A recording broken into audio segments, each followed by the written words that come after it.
ഇന്ത്യയിൽ അടിക്കടി പ്രശ്നങ്ങൾ ഉണ്ടാക്കുക, ഇന്ത്യൻ ഗവൺമെന്റിനെയും ഇന്ത്യയിലെ ജനങ്ങളെയും അസ്ഥിരപ്പെടുത്തുക തുടങ്ങിയ കുറേ കാര്യങ്ങൾ പല വിദേശ ക്ഷുദ്രശക്തികളും പ്ലാൻ ചെയ്യുന്നുണ്ട്. അതൊക്കെ തന്നെ രാഹുൽ ഗാന്ധിക്കും മമതാ ബാനർജിക്കും ഒക്കെ വിവരം കിട്ടുന്നുണ്ട്. അതുകൊണ്ടാണ് ഉടൻ തന്നെ മോഡിയെ താഴെ ഇറക്കും എന്ന് ഇവർ കുറേ കാലമായി പറഞ്ഞുകൊണ്ടിരിക്കുന്നത്. പക്ഷേ ഇവിടെ അതൊന്നും ഏൽക്കുന്നില്ല എന്നതാണ് മറ്റൊരു സത്യം.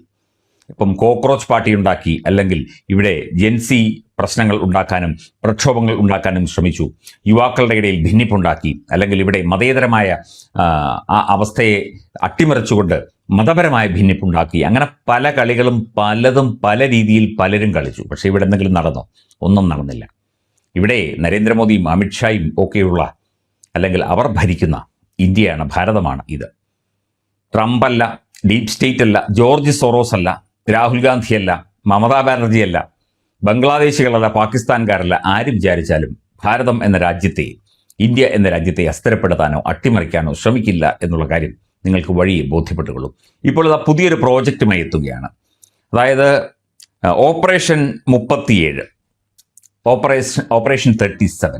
ഇത് അമേരിക്കയുടെ സഹായത്തോടെ ഡീപ് സ്റ്റേറ്റ് ആസൂത്രണം ചെയ്യുന്ന ഒരു പ്രോജക്റ്റാണ്. അതായത് ഇന്ത്യയെ തകർക്കുക എന്നുള്ള ഒരു പ്രോജക്റ്റാണ്. അതിൻ്റെ ചില വാർത്തകളും ചില വിവരങ്ങളുമൊക്കെ നമുക്ക് കിട്ടിയിട്ടുണ്ട്.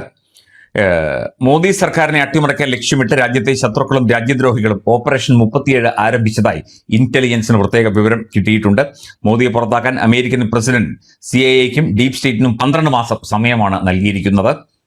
ജാതിയുടെയും പ്രാദേശിക വിവരങ്ങളുടെയും അടിസ്ഥാനത്തിൽ ആളുകളെ ഭിന്നിപ്പിക്കാനും തെറ്റിദ്ധരിപ്പിക്കുന്ന പ്രതിഷേധങ്ങളിലൂടെ പൊതുസമാധാനം തകർക്കാനും വ്യാജ വോട്ടിംഗ് പോലുള്ള തെറ്റായ ആരോപണങ്ങൾ ഒരു മറയായി ഉപയോഗിക്കാനും രാജ്യദ്രോഹികൾ ഇതിനകം പദ്ധതി ഇട്ടിട്ടുണ്ട്.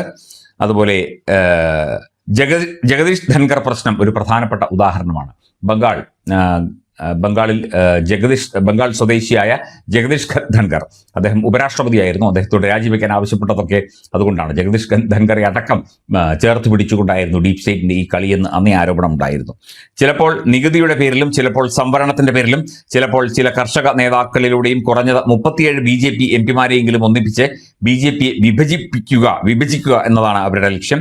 ലിംഗാധിഷ്ഠിതവും മതപരവുമായ പ്രസ്ഥാനങ്ങളെ പ്രേരിപ്പിച്ചുകൊണ്ട് ബംഗ്ലാദേശിൽ സംഭവിച്ചതുപോലെ കുഴപ്പങ്ങൾ പടർത്താനും സർക്കാരിനെ അട്ടിമറിക്കാനും അവർ ശ്രമിക്കുന്നു.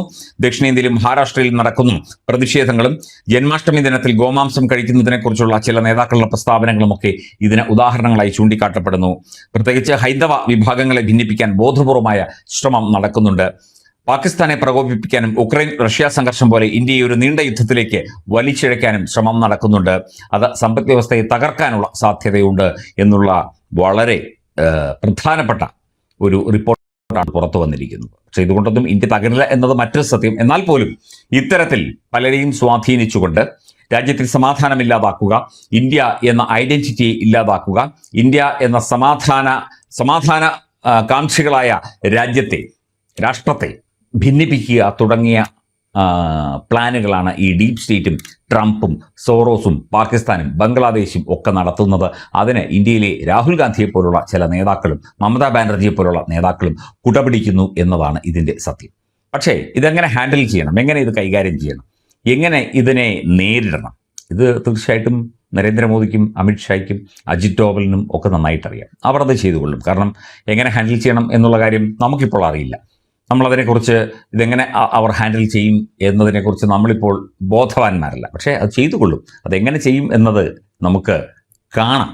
പക്ഷേ നമുക്ക് നേരത്തെ അറിയാൻ സാധിക്കില്ല. അതാണ് നേരത്തെ പറഞ്ഞത്. രാജ്യദ്രോഹികളെ തകർക്കാൻ, രാജ്യത്തെ ഇല്ലാതാക്കുന്നവരെ തീർക്കാൻ എന്ത് വില കൊടുത്തും എന്ത് വേലയും ഞങ്ങൾ ചെയ്യും. പക്ഷെ അതൊന്നും പ്രതിപക്ഷത്തോടും മാധ്യമങ്ങളോടും പറയുന്ന പണി ഞങ്ങൾക്കില്ല. ഞങ്ങൾ ചെയ്ത് കാണിക്കുമ്പോൾ നിങ്ങൾ കണ്ടുകൊള്ളൂ എന്ന് അമിത്ഷാ പറഞ്ഞത് വെറുതെയല്ല. ഇതൊക്കെ ദീർഘദൃഷ്ടിയോടെ തന്നെ കണ്ടിരിക്കുന്നു. അപ്പം അമേരിക്കയ്ക്ക് ഇന്ത്യ തകരണം എന്നേ ഉള്ളൂ. സമ്പദ് വ്യവസ്ഥയിൽ മറ്റ് മേഖലകളിലൊക്കെ തന്നെ അമേരിക്കയെ എല്ലാ തരത്തിലും കവച്ചു വെച്ചുകൊണ്ടിരിക്കുന്ന, അമേരിക്കയെ ഇപ്പോൾ മറികടക്കും എന്ന് പറഞ്ഞ് മുമ്പോട്ട് പോകുന്ന ഇന്ത്യയെ തകർക്കണം എന്ന ആഗ്രഹം മാത്രമേ അമേരിക്കയ്ക്കും ട്രംപിനുമൊക്കെ ഉള്ളൂ. അതുകൊണ്ട് ഡീപ് സ്റ്റേറ്റ് എന്ന് പറയുന്ന സംവിധാനത്തെ കൂട്ടുപിടിച്ചാണ് അവർ ഈ ഓപ്പറേഷൻ 37 ഒക്കെ തന്നെ നടത്താൻ ഉദ്ദേശിക്കുന്നത് എന്നാണ് അന്താരാഷ്ട്ര രാഷ്ട്രീയ നിരീക്ഷകരൊക്കെ തന്നെ പറയുന്നത്. എന്തായാലും ഒരു അപകടം തീർച്ചയായിട്ടും നമ്മുടെ മുന്നിലുണ്ട്. അതിനെ നമ്മൾ തീർച്ചയായിട്ടും മറികടക്കുക തന്നെ ചെയ്യും.